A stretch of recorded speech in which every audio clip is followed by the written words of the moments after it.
The Expanse is the second best TV show I ever seen in my life, and in this video I'm going to talk about it. Actually, the goal of this video is to be an introduction to talk about what is this universe before you watch it. By the way, the show is an adaptation of a larger book series, and I actually read the first one, The Leviathan Awakes, and I read The Caliban's War. Now, I saw the entire show for the first time between 2021 and 2022, when Season 6 was launching, and now in 2026, after learning about the upcoming game The Osiris Reborn, which I will buy when it releases, I decided to watch it again, and decided to make this video as well. And I remember why it is the second best TV show I ever seen. Because the biggest difference between The Expanse and other space opera universes like Star Wars, Star Trek, Stargate, Star Fox is because the show tries to be scientifically plausible. It avoids going pure fiction as much as it can.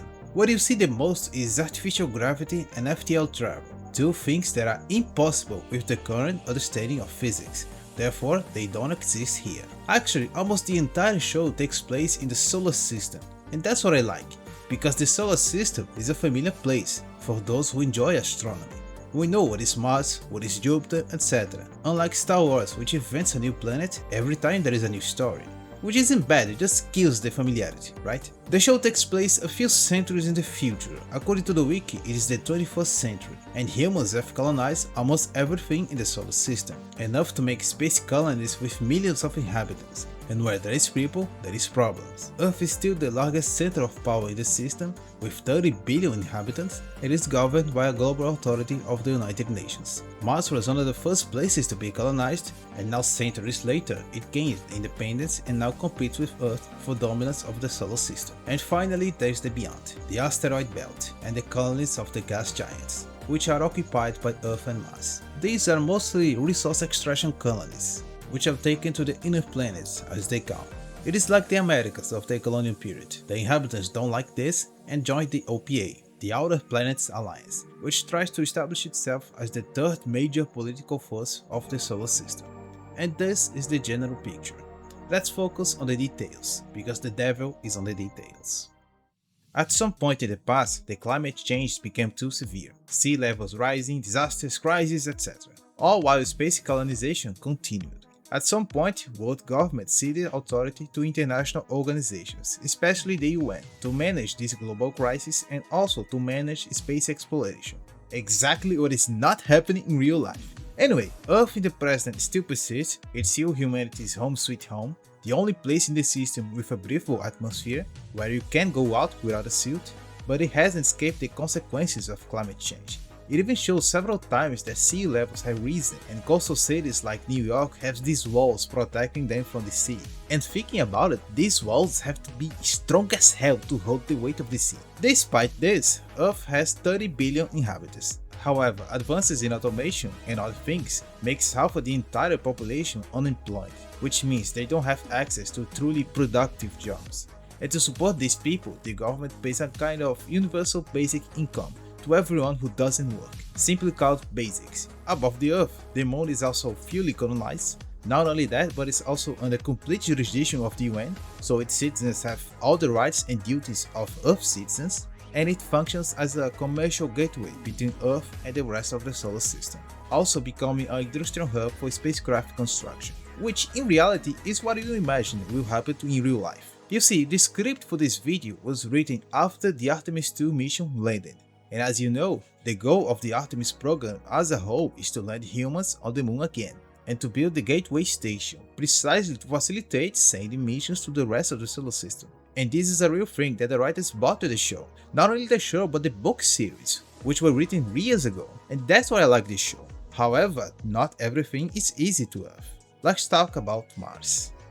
A few centuries after Matt Damon's shenanigans, the human colony of Mars grew and prospered, becoming the second largest center of power in the solar system. If you played Surviving Mars, you know the drill. First they built domes on the surface, explored caves, dug tunnels, gradually building cities and infrastructure.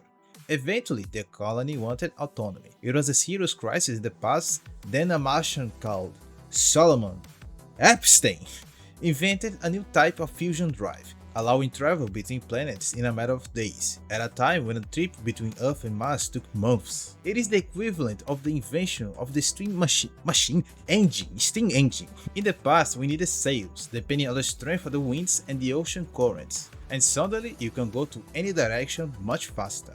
The same situation is with the Epstein drive. The Martians made a deal the Earth could not refuse. They would share the technology in exchange for independence, calling themselves the Martian Congressional Republic. Then good deal. Now, this name did not age well. Anyways, Mars in the present is almost as powerful as Earth, and lives in a kind of Cold War, competing for influence and control of the system, especially in the asteroid belt and the gas giants. Besides that, both the show and the book say multiple times that Mars is more technologically advanced than Earth. And due to recent tensions, talk about decades before the show begins, Mars invested heavily in its navy and its marines, becoming a force of almost the same power as the United Nations Navy. More technologically advanced, but smaller in numbers. It is almost always like that. Any story who portrays a Martian society is more militaristic and focused on engineering.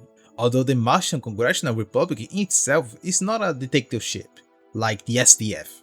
It is even difficult to say exactly what is the Martian form of government. It is somewhat similar to the modern-day Germany. However, before that, Mars' main focus was the Terraforming Project, a gigantic, multi-generational project with the mission of creating a breathable atmosphere and a stable biosphere to the planet. And this project is the driving force of the Martian society and economy. And at the present moment, this project is progressing, with a functional magnetosphere on the planet and I believe with an atmosphere that is somewhat better than today. However, a project of this magnitude needs vast amounts of resources, right? Resources that need to be taken from somewhere, and that is where the belt comes in. One of the biggest ambitions of space exploration is asteroid mining, because extracting mineral resources in space is fundamental for the space economy to exist, period. And in this universe, the many space mining initiatives created their own society, the Belt. It is like a cluster of many populations living in space, mainly in the asteroid belt. They live in space stations, ships, and asteroids large enough to be colonized. People born in this environment are called belters, which comes from belt. It is known that living in space has consequences. The lack of gravity causes people to have weaker bones and muscles, and those in advanced stages can even set foot on Earth anymore, almost like aliens. And this is real. The Artemis 2 mission only lasted 10 days, and in those 10 days, the astronauts return a little taller, and the astronauts on the ISS who stay for months have to be carried when they return. Picture spending your whole life like that. So all this time spent away from the planet with gravity created a new culture with its own language, cuisine, customs, and etc. adapted to space. And this society don't have a central planet like the previous ones. Ceres is the largest colony in the belt, which is also the largest asteroid with 6 million inhabitants, and other populous colonies are Eros, Vesta, and Pallas, and the colonies on Jupiter and Saturn are counted as the outer planets. But most of the stations in the belt were controlled by Earth or Mars. Trillion-dollar corporations controlled trade, security, and mining, imposing very high taxes and prohibitive laws in the colonies. And in response to this, the so-called Out of Planets Alliance, the OPA, was formed in the past, attempting to fight the oppression of the inner planets and trying to establish itself as the third major power of the solar system. But at the beginning of the show, it is a decentralized network, without a leader or a concrete center of power, and criminal and terrorist elements also join its ranks. And that is a problem. The two most prominent figures in the OPA at the beginning of the show are Fred Johnson and Anderson Dawes. And if you think this face is familiar, it's because it is.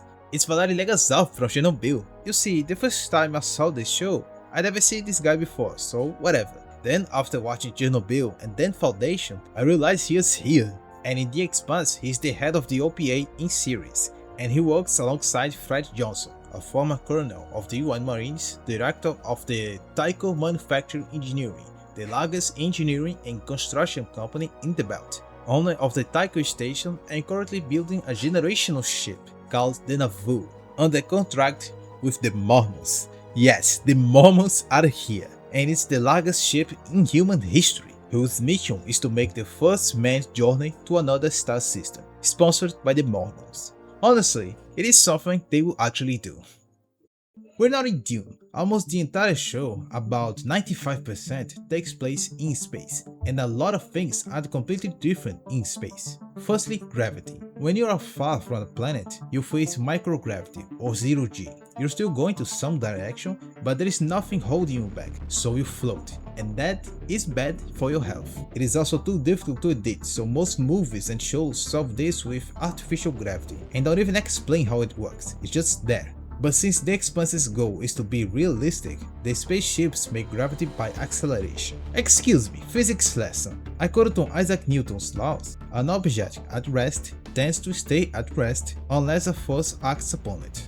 So, when you are in a car or elevator and you accelerate, your body exerts a force in the opposite direction of the acceleration. In other words, the spacecraft uses the constant thrust of their engines to push their occupants downwards, in what is called the thrust gravity. The faster you accelerate, the stronger this force becomes, which is identical to real gravity. And that's why in the series they use G's as a measure of speed. She purrs like a kitty at 12 G's. 1 G is Earth gravity, normal. 0.3 G is Mars gravity. And the series assumes that this is the minimum limit that humans can live without many consequences, so spacecraft normally travel at 0.3 G to save fuel. But there is a maximum G-force that a human can extend before they start to get hurt, and if you go too long, your blood vessels will burst and you have a stroke. So to mitigate this, they use something called the juice, a cocktail of drugs that helps the body to survive these high G maneuvers. The other way to generate gravity without acceleration is through rotation, because thanks to the same laws of Newton, if you are in a rotating environment, you will be pushed outwards due to inertia, and the sensation in a closed environment is also perceived as gravity if it is in a large enough place. So fixed stations like Tycho have rotating rings, and the Nauvoo, the Mormon spaceship, is also designed to rotate, and is the largest structure of this kind. And all of this is based on real physics, there is no magic here. In theory, everything I talked about is possible to do in real life, even the Epstein drive, and that's what is nice in this show. Thinking about it, we live in a time of exaltation of realism, don't you think? We prefer stories that are more accurate to real life than before. Star Wars and Star Trek don't have the same appeal as before, giving way to The Expanse, For All Mankind, Interstellar, Project Hail Mary, and etc. Of course, there is still a lot of room for fantasy in science fiction, but you didn't see this popularity for scientific realism 20 years ago. It is almost like a renaissance for the old realism.